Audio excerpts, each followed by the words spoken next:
Thurgood, you were just in outside the White House at Lafayette Park, took this picture. What does this picture tell you about where the country is right now? And if we are at a tipping point where maybe we will address those fundamental prejudices in systemic racism that exists in the country.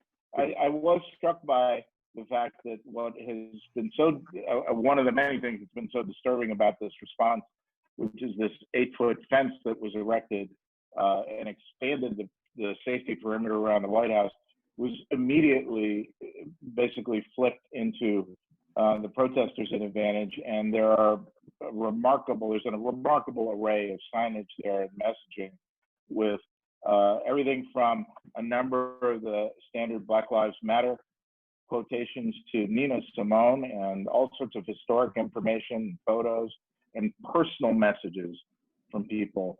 I found it very moving, but I also was a little surprised when I saw the news reports that this had been done, that even President Trump's standard moves are beginning to backfire on him as quickly as they are. And as I think you saw, there were pictures in the immediate area where he took his photo outside St. John's Episcopal Church. And that's become a spot where people are coming to pay what I would describe as reverse homage to the commander-in-chief. Peter? I also think, Steve, that one of the most telling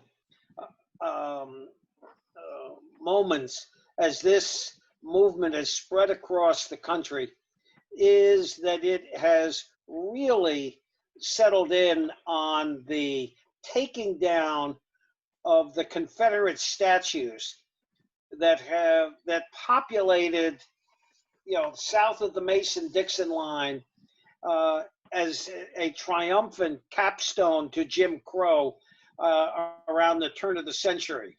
And these statues are coming down. The statue in Alexandria, my hometown, came down. The statue of General Lee in Richmond, the former capital of the Confederacy, is down. And even late today, the Pentagon announced that they were reviewing whether it was appropriate to have, a number of their training bases and forts in the South named after Confederate generals.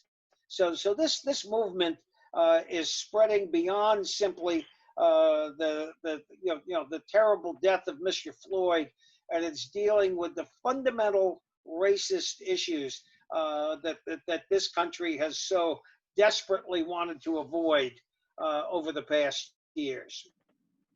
And maybe as we wrap up, is the movement going to be able to be sustained for the next 5 months? Is it going to be able to be sustained through Election Day and bringing Joe Biden into the White House, or is Donald Trump going to be able to take out certain phrases and issues like defund the police, to use it to drive a wedge and stay in the White House, and that the United States isn't at a tipping point, and that 6 months from now or 6 years from now we're going to be in the same place we are today? Optimistic or pessimistic? They're good.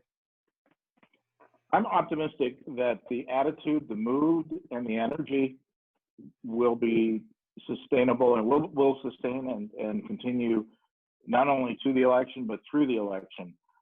It is astonishingly not only strong throughout the United States but globally, which is something that I did not see coming.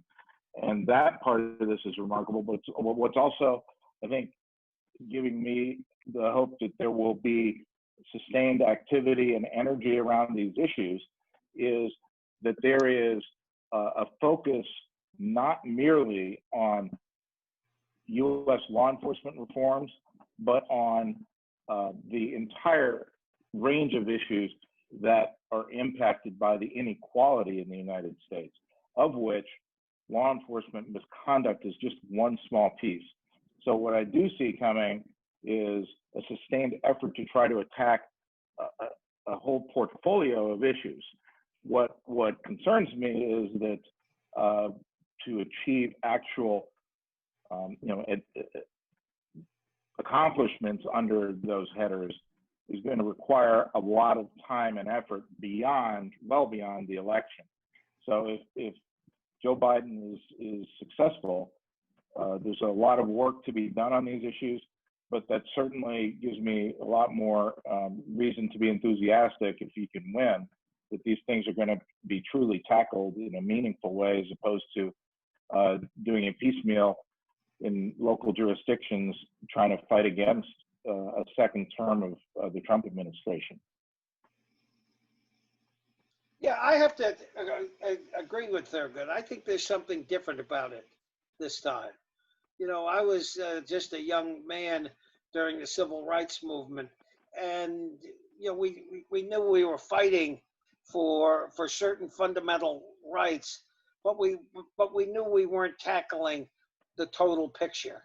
And over the years, you know, we washed it away. We pretended it didn't exist. There's something fundamentally different, I think, about this movement. The idea of watching Mr. Floyd choked to death for 8.5 minutes for nothing has, I think, shattered the illusions that people had about this country, and I think they're ready to tackle it.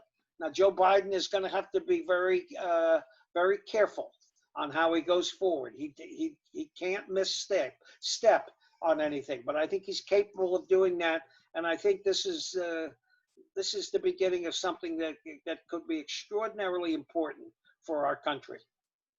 Yeah, every 4 years, people always say, well, this is the most important election of our lifetimes. But I think this one really is going to be the most important election of our lifetimes, and look forward to talking with you all about it for the next 5 months. All right, thanks, Peter. Steve, thanks, look Thurgood. forward to it. Thurgood, see ya.